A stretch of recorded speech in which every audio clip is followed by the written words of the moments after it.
Sa gustong pumasok sa mundo ng editing gamit ang CapCut at sa hindi pa marunong mag-install dyan, sundan nyo lang ito.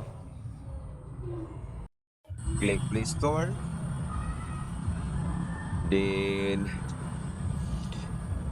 click Search. Din sa search bar, type CapCut. Click CapCut. Then, click Install.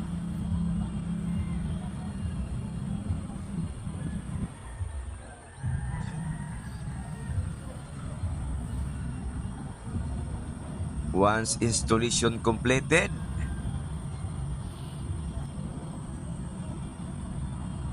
click Open.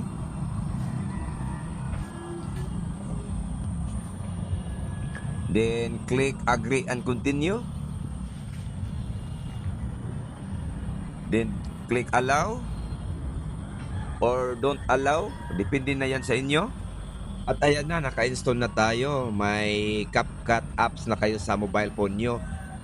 Next nating tutorial, tuturuan ko kayo kung paano gamitin ang new project o paano gumawa ng new project sa CapCut. At maglagay ng video clip at saka photos na gawin ninyong raw material sa new project ninyo. Okay guys, tapos na tayo. Follow and share.